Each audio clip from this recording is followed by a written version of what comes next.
السلام عليكم ومرحبا بكم. ان شاء الله يا ربي تكونوا كامل بخير وانتم تشوفوا هذا الفيديو اليوم ان شاء الله على بركه الله جاتكم فيديو جديد، فيديو كما عودتكم لينا بالاطباق الشهيه والوصفات المتنوعه.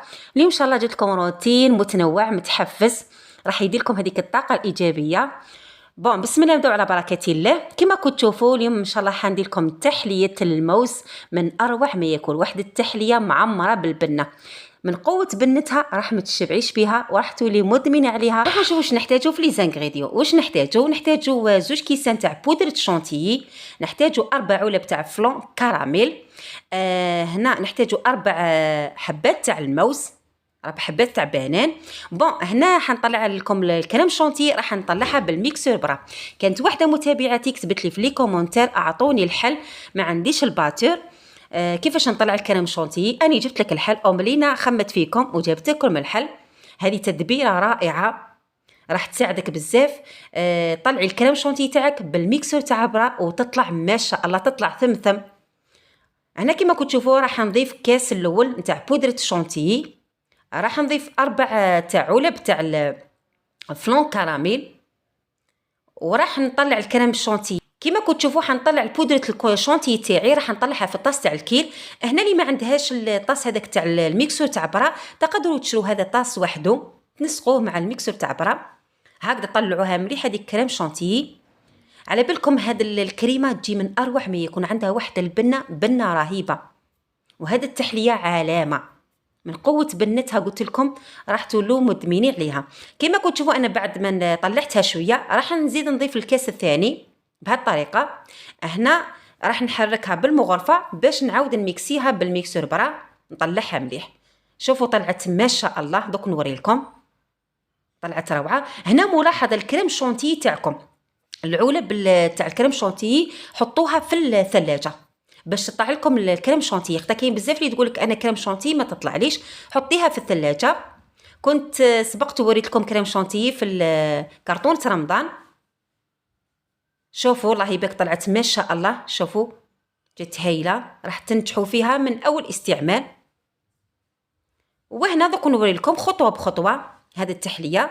هنا بعد ما طلعنا الكريم شونتي تشوفوا هنا عندي هذا البلاطو راح نستعمل هذا البلاطو وراح تجيكم كميه كبيره، راح تجيكم قيس يومين. هذه التحليه تجي قيس يومين.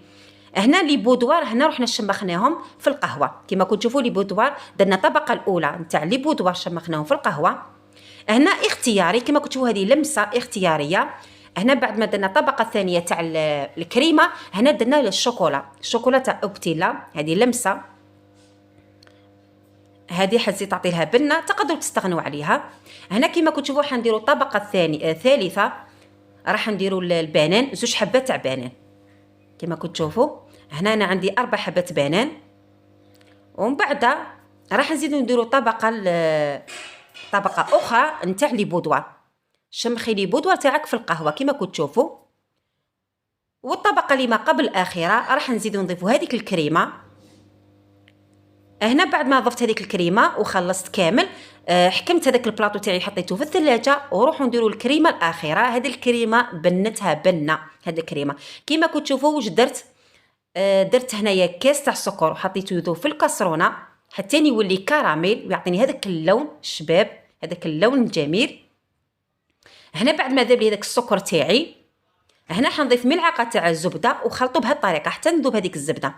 في هذه اللحظه انا كنت وجدت كاس تاع ماء فيه ملعقه معمره نتاع نشا، مغرفه تاع نشا او مايزينا هكذا.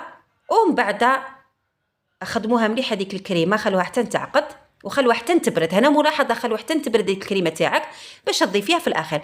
انا في هذه المرحله حطيت التحليه تاعي حطيتها في الكونجيلاتور تجمد، وفي الاخير دوك نوري لكم كيفاش جات ما شاء الله.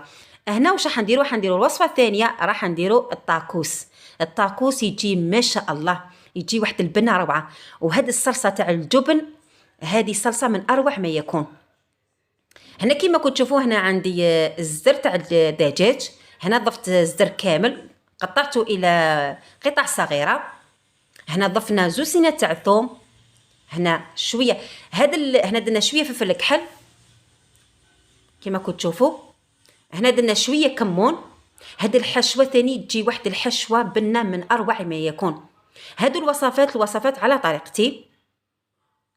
هنا حنتبل انا الدجاج تاعي باش يجيني بنين، هذاك الدجاج نتاع الشاورما. هنا ضفت انا شويه تاع الزنجبيل، كيما على بالكم الزنجبيل يمشي بزاف مع الدجاج ويجي بنين، يعطي له واحد البنه من اروع ما يكون.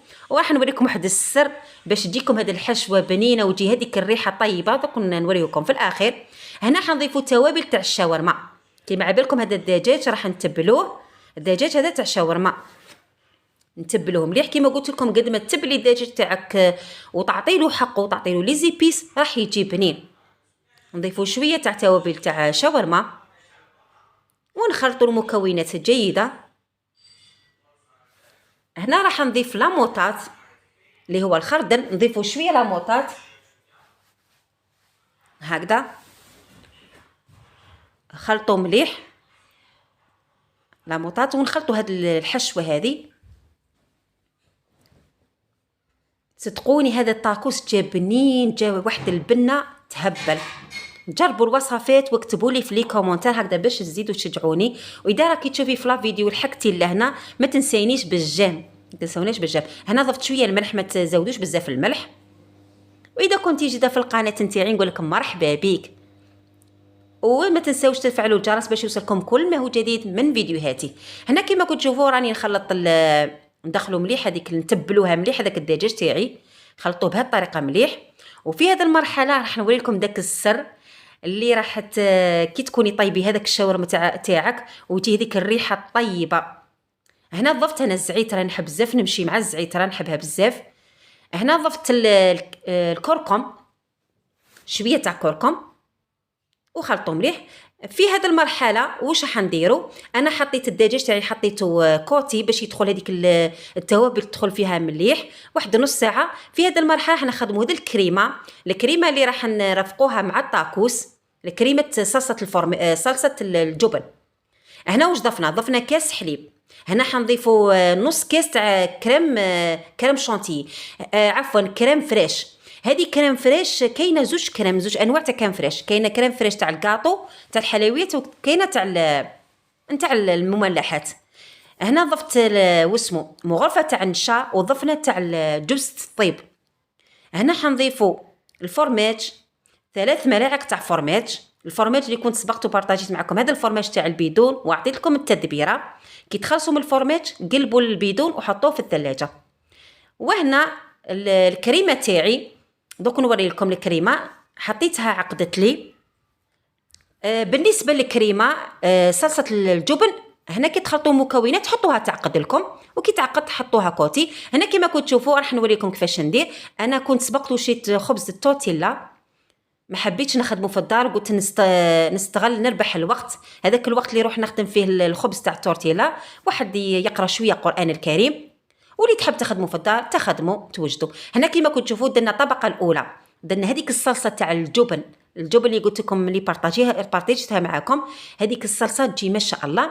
درنا شويه تاع الشاورما اللي كنت طابلي تاع الدجاج، ودرنا ثاني هذه الصلصه اللي كنت خدمتها معكم، الصلصه شوفوا بهذه الطريقه سكروا. وهنا اللي ما عندهاش البانينوس ولا اللي ما عندهاش هذاك الطاجين هذاك تاع اللي يجي يشبه كي البانينوس، تقدري طيبيه عادي في الطاجين ويجي ما شاء الله.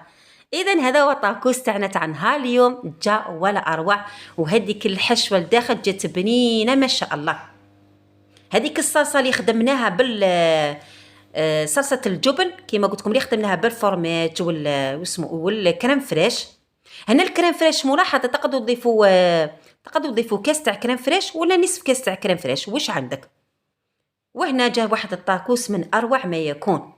وهنا رافقت الطاكوس تاعي رافقته بهذه السلطه، وراح نعطيكم واحد التدبيره من اروع ما يكون. راح نعطيكم وصفه تاع الصلصه تاع فيني دغاك، راح تجي بنينه بلا ما ضري تشريها برا، تجي ما شاء الله وبنتها بنه وصحيه في نفس الوقت.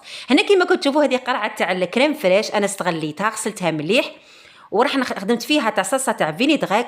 كما كنت تشوفوا هنا درت زيت الزيتون ودرت الخل ودرت الثوم ودرت الملح ودرت ثاني الزعتره. ديروا الزعتره لداخل راح تجي هذيك الفيني دغاك تاعك تجي بنينه، تجي ما شاء الله. وهنا كما كتشوفوا هذه صلصه الجبن، هذه صلصه تاع الجبن خير من المايونيز ما تقهمش. هذه الصلصه ديريها في الهمبرغر، ديريها في الطاكوس، ديريها في السلطه، واحد البنه روعه. وهنا ثاني حبيت نقول لكم بالنسبه للسلطه، السلطه ملاحظه ديروا حبيت نزيد نعطيكم تدبيره رائعه بالنسبه للبيطراف. البيطراف اللي كان ضاع عمري وانا نغلي في داك البيطراف اللي راح تروح كامل دوك الفوائد تاع البيطراف. من احسن حبه البيطراف سكرفجيها باش ما يروحوش هذاك الفوائد نتاع البيطراف يروحوا كامل في داك الماء. اسكرفجيها ربيها، وفي نفس الوقت تستفادي من هذوك الفوائد تاع البيطراف. كما على بالكم الفوائد تاع البيطراف مليح المفاصل، مليح الروماتيس، مليح لتعزيز القلب. البيطراف روعه، عنده فوائد ما شاء الله، فوائد لا تحصى. وكنت سبقت ودرت لكم مشروب نتاع البيطراف او عصير تاع البيطراف، انا حطيته في القناه نتاعي. عصير تاع البيطراف لتقويه المناعه، تعزيز القلب، ثاني مليح الكوليسترول.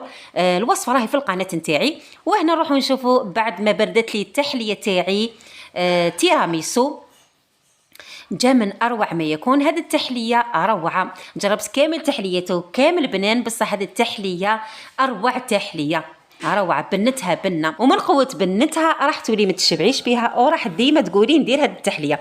المهم انا نخليكم على خير، نقول لكم صحه صيامكم وصحه سحوركم وصحه فطوركم، وتصوموا بالصحه والهنا. نخليكم على خير، دمتم في رعايه الله وحفظه.